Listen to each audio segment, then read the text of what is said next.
guys! Nós estamos aqui agora na aula 3 do módulo 1 e a gente concluiu essa parte toda aqui. Vamos relembrar. Vou ler ela toda de novo, vamos repetir. É chatinho, é assim mesmo, mas é assim que a gente aprende.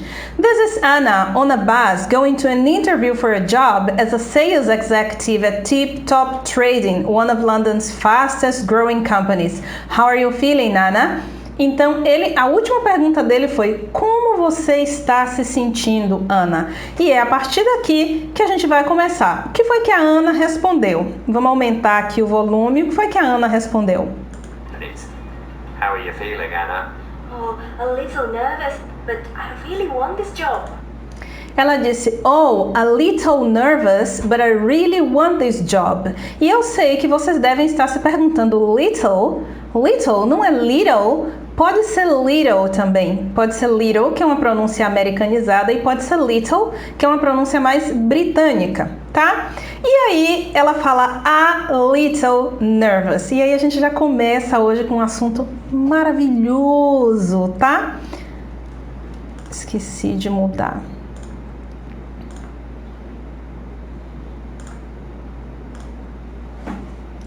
E aí a gente já começa hoje com um assunto maravilhoso que vocês vão amar, que é a gente se livrar daquele countable and uncountable, tá? Se você nunca ouviu falar nele, não queira ouvir não, que é um negócio que a gente não consegue entender direito. Quer dizer, eu consigo porque eu sou teacher, mas que só confunde a cabeça das pessoas. E se você já ouviu falar do countable e uncountable, a gente vai desmistificar isso agora. E aí, eu não vou falar só de a little, tá? Eu vou falar de a little e vou falar de a few. A little e a few, or a little e a few. Como é que a gente vai usar esses dois aqui? Vamos lá, características. Aqui a gente usa use with singular nouns, tá? O que são nouns? Substantivos. Então a gente usa com substantivos plural ou singulares. E por que a gente não fala singulars nouns? Porque em inglês adjetivo não vai para o plural, tá? Então só o nouns, que é o substantivo e a palavra substantivo, é que vai para o plural. E a few a gente usa com plural nouns, tá? Com substantivos plurais. Se você já viu isso aqui antes, você já deve ter ouvido que a little é com uncountable nouns e a few é com countable nouns. Só que, gente, é muito difícil da gente deduzir o que é countable e o que é uncountable. E simplesmente você vai pensar se o substantivo é singular ou se ele é plural naquele momento que você vai usar. Tem substantivos que eles só são singulares e tem substantivos que podem ser singulares ou plurais. Mas na hora que você vai formar a frase, ele é o quê? Singular ou plural? Por exemplo, nervous, ele nunca vai ser nervouses, né? Ele nunca vai ser, tipo, eu tô um pouco nervosos. Nunca vai pro plural. Ele vai ser para sempre singular. Mas tem outros substantivos que podem ser singulares ou plurais, e aí depende da frase que você vai formar. Se na frase você for usar a forma singular do substantivo, ele vai ser a little. Já a few é mais difícil da gente confundir porque vai ser sempre substantivo plural. Então fica muito mais complicado de você errar. Você vai acertar sempre. Mas se você seguir isso de singular ou plural, você não erra nunca. A frase aqui, ela disse o seguinte: a little nervous. Em outras palavras, ele perguntou como você está se sentindo. Vamos dizer que ela falou I'm a little nervous. Eu tô um pouco nervosa, tá? Little significa pouco ou um pouco, não, a little, né? Se você for falar a little, vai ser pouco ou um pouco. E se você for falar a few, deixa eu aumentar essa tabela aqui para poder não passar para outra linha. E se for a few, vai ser poucos, poucos, só poucos, porque não dá para falar uns poucos, né? Dá, em português dá, mas em inglês não. Umas poucas pessoas, né? Vamos pensar assim, umas, mas poucos, tá? I'm a little nervous. E aqui eu posso dar um exemplo. There are... Não vou usar ainda there is, there are, porque para quem ainda não chegou lá não vai conseguir entender. Mas eu tenho poucos amigos. I have a few friends. I have a few friends. Plural, tá vendo? Friends, plural, por isso que eu vou usar a few. Nervous é singular, por isso que eu vou usar a little, tá? E aí, naquele caso que pode ser singular ou pode ser plural, tá? Digamos que eu digo assim, eu tô com um pequeno problema. Little no sentido de pouco e pequeno.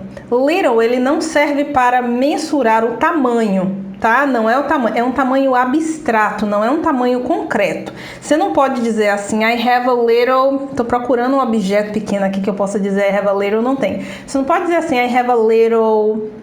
no sentido de que o tamanho é pequeno, tá? Mas no sentido abstrato da coisa de ser pequeno. Aí você pode usar. Por isso que a gente fala assim, my little girl, no sentido de minha menininha, porque não é que é pequena, às vezes já é grande, já é uma filha de 30 anos e você fala my little girl, porque você não tá falando da estatura.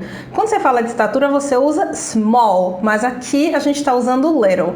Então você pode dizer I have a little problem. Eu tenho um pequeno problema. Eu tô falando da forma abstrata de little, com o pequeno. E eu posso dizer I have a few problems. É o mesmo noun. Só que na frase de cá eu usei ele no singular, então eu tenho que usar little. E na frase de cá eu usei no plural. Então eu tô falando mesmo de problemas contábeis. Tipo, eu tenho alguns problemas, eu tenho poucos problemas. I have a few problems. Pode ser alguns também, tá? Pode ser alguns também nesse contexto. Do mesmo jeito que aqui também pode ser pequeno ou pequena no contexto, né? Então, se você... Opa, ficou com 2. Se você pensar dessa forma, você vai entender que você pode usar tanto um quanto o outro. Você pode usar tanto o problem quanto o problems, tá? Deixa eu dar uma diminuidinha nisso aqui também, para poder ficar tudo padronizadinho. Então, vamos lá. A gente vai continuar aqui com a Ana. A little nervous, um pouco nervosa, but I really want this job. E aí tem uma confusãozinha que a gente confunde o really com realmente. O really é muito. Eu quero muito esse emprego. É por isso que quando você fala I really like it, fica meio estranho você pensar de eu realmente gosto disso. Não, eu gosto muito, tá? Você pode falar I like it very much ou você pode falar I really like it. Really aqui é um intensifier, quando você gosta muito de uma coisa, e aí é que vem a diferença. Yara, eu não posso falar I very want? Não. E eu vou te dizer por quê. Então, vamos entender aqui a respeito de really e very. Eu posso usar really com um verbo depois, ou eu posso usar really com um adjetivo depois, tá? O very não. O very eu só posso usar com um adjetivo depois. Então, aqui eu posso dizer I really like it, tá vendo? Really mais verbo. Ou eu posso dizer this is really good, tá vendo? O good veio antes do adjetivo. Eu posso usar really nas duas circunstâncias. Já o very não, eu não posso dizer I very like it. Tá errado. Eu tenho que falar, mas eu posso falar oops, this is very good. eu tô falando really, very, tô colocando uma coisa no lugar da outra. Como eu gravo a aula como se eu estivesse dando aula, então por isso que eu confundo as coisas e eu não edito, eu não tiro isso, porque isso vai ser exatamente como eu estaria dando aula para você. Se você estivesse aqui numa aula online, eu ia também querer falar really, falar very, eu também ia querer escrever really, escrever very. Eu não edito isso, porque eu quero que a aula seja muito real, que você se sinta muito como quando eu tô gravando os meus vídeos para o Instagram, quando eu tô gravando os stories e quando eu dou aula para os meus alunos também. Eu quero que seja exatamente igual. Então veja, eu não posso falar I very like it, tá errado. Por quê? Porque very só vem antes do adjetivo, tá? E this is very good. Agora, eu posso sim falar dessa forma aqui. I like it very much. Aí, por causa do very much, eu posso usar I like it very much lá no finalzinho da frase, mas eu não posso dizer I very like. Então, ela disse I really want this job. O verbo want, que não é want aberto, é want. O verbo want, ele é o verbo querer, tá? Então, quando ele perguntou assim, como você está se sentindo, Ana? Ela falou, a little nervous, but I really want this job. Um pouco nervosa, mas eu quero muito este emprego. A gente já viu job lá nas aulas anteriores, a gente viu job lá que é emprego, então... um pouco nervosa, mas eu quero muito esse emprego, tá? Vamos para a próxima frase. Well, don't worry, Anna. As long as you say the right things, you'll be fine. Pronto, ele disse, well, don't worry, Anna. As long as you say the right things, you'll be fine, né? You'll be fine. Primeiro, esse well aqui, ele vai ser bem, Ana. Todas as vezes que você quiser falar dessa forma, bem, eu estava pensando a respeito disso, você vai falar o well, tá? Vai ser exatamente igual como a gente usa em português. Bem, eu não sei se vai dar certo. Well, I don't know if this is gonna work, tá? Então aqui ele fala, well, bem, don't worry, Anna. E aí, essa é uma frase muito conhecida da gente por causa daquela música.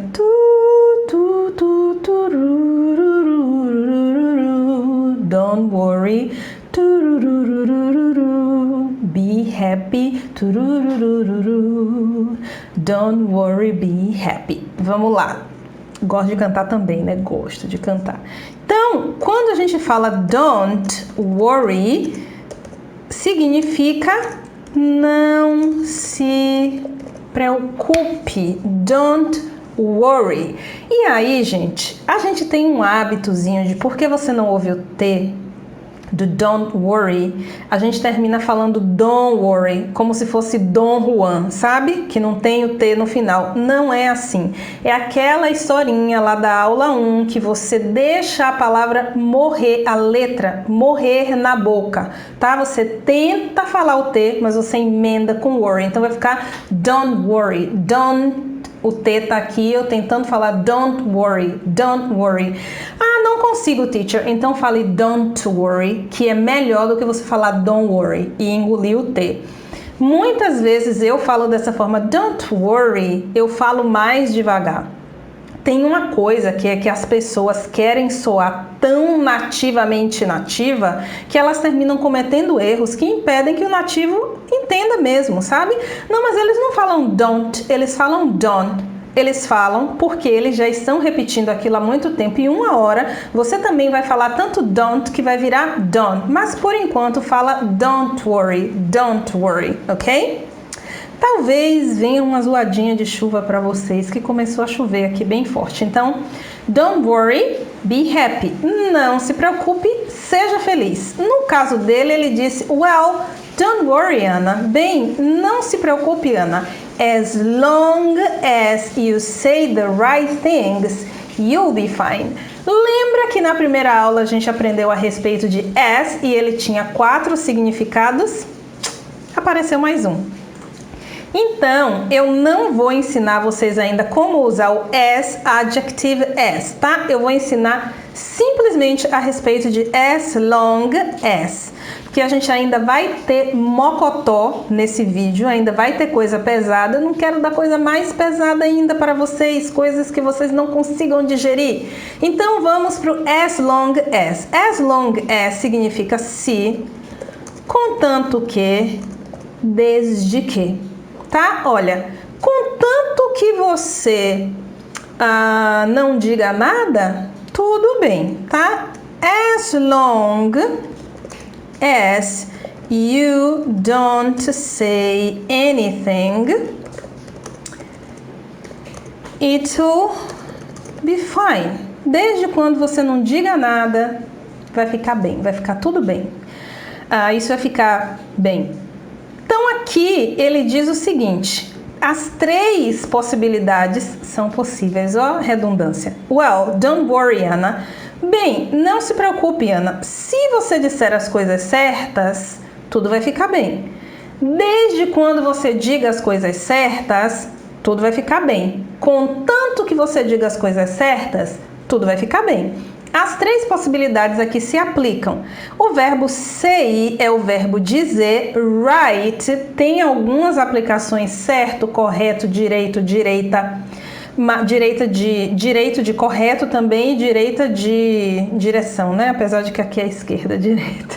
Então, as long as you say the right things, as coisas certas, you'll be fine. E esse you'll deixa as pessoas um pouquinho confusas de como é que pronuncia, mas é o you com o L só. You'll. A língua do you para aqui ligeiramente atrás do dente. Por que ela não para do céu da boca? Senão você vai falar com acento indiano, com sotaque indiano que fala yul. Yul é quando a língua ela tá mais achatada aí no céu da boca, no meio da boca, vai ficar yul. Se você quiser falar esse you, é a pontinha da língua atrás do dente. You'll be fine, you'll be fine, you'll be fine. Essa é uma mistura do you com o will. Do you mais o will, e ela resulta no contraction you. E aí veja, por que eu gosto de ensinar dessa forma, né? O beginner, o livro de beginner, ele vai até past simple, se eu não me engano, não entra em future. Se eu não me engano, no future, você vai entrar lá no segundo livro, que é no segundo semestre, no final, ou nas últimas unidades do livro do segundo semestre de beginners, que são iniciantes, tá? Aqui não. Terceira aula, a gente já tá vendo o will, porque a gente não tem uma sequência para seguir. Apareceu, nós está estudando. Então vamos lá. O will, ele indica futuro. E aí, gente, eu sei que todo mundo que já tem uma basezinha de inglês sabe que o will é um futuro para X e o going to é um futuro para Y. A gente usa o will quando a gente quer falar disso e a gente usa going to quando a gente quer falar disso. Hoje a gente ainda não vai ver isso, a gente só vai ver simplesmente a funcionalidade do will no futuro. Mas eu te adianto uma coisa, na linguagem do dia a dia, todo mundo usa o que tá afim. Ou going to ou will, tá? Que vocês também não viram ainda o going to como futuro, vocês só viram going to como present continuous. Mas o fato é que na hora de falar, eu não penso e ninguém pensa, a gente fala o que vem na boca. Só que sim, eu vou explicar porque eu preciso explicar as coisas corretamente para vocês e a gente vai aprender quais são as circunstâncias em que se usa o will. Mas aqui a gente só vai aprender por enquanto que o will indica futuro. E qual é a estrutura? A estrutura vai ser sempre assim. Deixa eu colocar isso aqui lá na outra página, porque aí a gente enxerga melhor. A estrutura vai ser sempre assim. Subject plus will plus infinitive verb. O que é infinitive? É aquela forma do verbo que não tem NG, que não tem ED no passado, que não sofre nenhuma alteração, a forma pura. Por exemplo, o nome do verbo to be é be.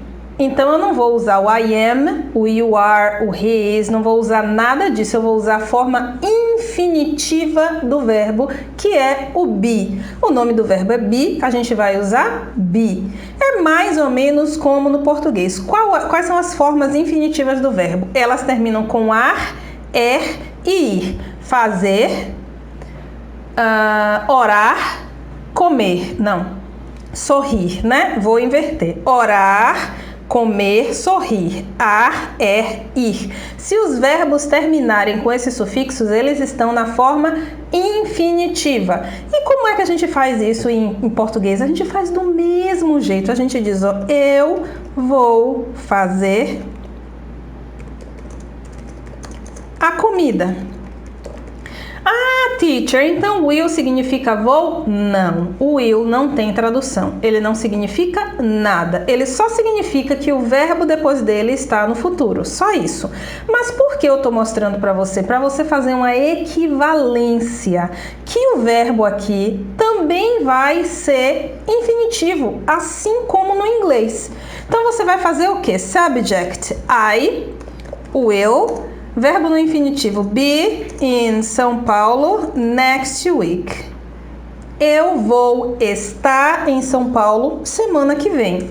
I will go to the beach on weekend. Eu vou para a praia no fim de semana, tá? Então eu estou usando a mesma estrutura aqui, ó. O vou, que é um auxiliar do futuro no português, mas a gente não pensa nisso porque é a nossa língua, então a gente não encara o ir como um auxiliar, mas aqui ele é um auxiliar. Então, o fazer é o verbo no infinitivo. E a gente está fazendo a mesma coisa aqui. O go está no infinitivo, o be está no infinitivo, eles não sofrem alterações. É muito simples falar a respeito do futuro. I will go to the beach on the weekend. I will play football tomorrow. I will start studying English. Eu vou começar a estudar inglês, né? A gente vai sempre usar essa estrutura aqui. Subject plus will plus infinitive verb. O verbo vai estar sempre no infinitivo. E foi o que ele fez. As long as you say the right things, you, sujeito, will, auxiliar, be, verbo no infinitivo, fine, que é o resto da frase. You'll be fine. Você vai ficar bem. Você estará bem. Tudo vai ficar bem. Nesse sentido, tá? Vamos para a próxima frase. The right things? Like what? The right things, like what? Veja, ele acabou de dizer, as long as you say the right things, you'll be fine. Contanto que você diga as coisas certas, você vai ficar bem. Aí ela repete, as coisas certas, aí vem o like. O like, para muita gente que acha que like é só o verbo gostar, like tem dois significados. Em um ele é um verbo, que é o verbo gostar. No outro ele é uma preposition, uma preposição que é como. Agora, Yara, as é como, like também é como. Qual dos dois eu uso? O like, ele é no sentido de comparação, tá? É um like como comparação. Então, quando você quer comparar uma coisa, tipo assim, ó, eu sou como você. A pessoa fala, eu não gosto de marshmallow. Eu digo, eu sou como você. Eu não gosto de marshmallow também. Então, esse como que eu estou me comparando a você, eu vou dizer, I am like you. Eu sou como você. Tô me comparando. Tem até a música da Adele que ela fala, never mind, I'll find someone like you. Or someone like you, alguém como você, comparado a você. Já no caso do as, ele não é para comparação. Você vê que ela diz assim, estou na interview for a job as a sales executive, na função, como no sentido de ser realmente, não como no sentido de comparar com nada. Eu não quero ser como uma secretária executiva, eu quero ser uma secretária executiva de vendas. ela fala as a sales executive. Então, ela quer ser, é o como da realidade. E aqui é o como da comparação, tá? Então, ela fala, the right things, like what? Como o que, por exemplo? Em comparação ao que, por exemplo, né? The right things, like what? E aí, ele fala, Like what? You need to sell yourself. Be confident, not arrogant, and give example. pronto! Toda frase tem alguma coisa interessante que ensina muito pra gente. You need to sell yourself. Primeiro a gente vai aprender o que o verbo need significa, o que o sell significa e por que tem esse to aí no meio, tá? Olha, quando você tem, eu falei um dia desse no meu Instagram a respeito disso, no meu Stories. Ups, na verdade eu acho que é só fazer isso, Quando você tem essa combinação, primeiro verbo, porque ele não ficou como uma abreviação, tá me pirraçando. Primeiro verbo e segundo verbo. Quando você tem isso aqui, entendi, é porque ele mudou para português Brasil, não sei porquê, tem que ser inglês. Aí eu acho que se eu repetir ele vai. Não vai, pirracento, ele voltou para português Brasil, crê? Mas enfim, deixa lá. First and second verb. First and second verb. Quando você tem um verbo no início, como o verbo need, como o verbo want, como o verbo decide, como o verbo intend, e você quer falar I intend, no sentido de eu pretendo ir, eu decidi acordar, eu quero falar, eu preciso dormir, você vai ter dois verbos. Preciso dormir, quero falar, decidir acordar, pretendo ir. Você vai ter sempre dois verbos. Quando você tiver esses verbos aqui, você vai ter que usar o to no meio. Você não pode nunca dizer I need to go. Isso é um erro muito comum que eu vejo o pessoal cometer de dizer I need to go. Não, I need to go. I want to talk. I decided to wake up early. I intend to travel. I intend to go, certo? Tem que ter o to no meio. Olha aqui. You need to sell yourself. Você precisa se vender. Sell yourself. Esse yourself, a gente também não vai explorar ele agora, porque ele é uma daquelas coisas que você precisa ter uma basezinha ainda, se acostumar mais com o pronome. Mas aqui não. O yourself, himself, herself, themselves, vai ser tipo a você mesmo, tá? You need to sell yourself. Você precisa vender a si mesma. I need to sell myself. Eu preciso vender a mim mesma. Ele precisa vender a ele mesmo ou a si mesmo. Só uma coisa assim muito geral, mas a gente não vai parar para discutir a respeito disso, porque essa palavra vai surgir outras vezes, a gente precisa de uma basezinha para ela. Você precisa vender a si mesma, se vender. Be confident. Confident é um falso cognato. Confident significa confiante, não é confidente. You are my confident. Tá errado. I am confident. Eu sou confiante. Not arrogant. Não arrogante. And give examples.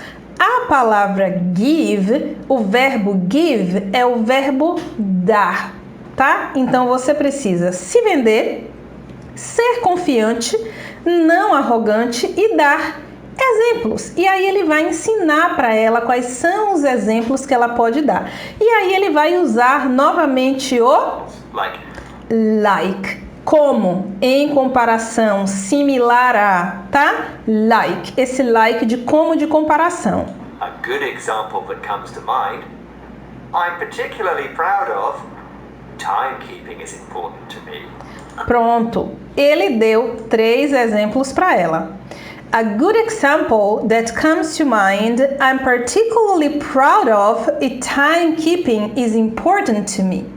E ele usou o like, como eu havia falado para vocês. E aí, como vocês sabem, a gente está tentando eu estou tentando manter um tempo de aula de 30 minutos e não exceder muito isso. Por isso, essas 3 frases aí, junto com um outro pedaço, a gente vai estudar em outra aula. Mas veja, a primeira aula ela foi bem robusta, a primeira e a segunda a gente levou muito tempo em uma frase bem grande, uma frase não, um período bem grande, né, de fala. E aí a gente agora já conseguiu avançar para os 47 segundos. Um beijo grande. See you next time. Bye bye.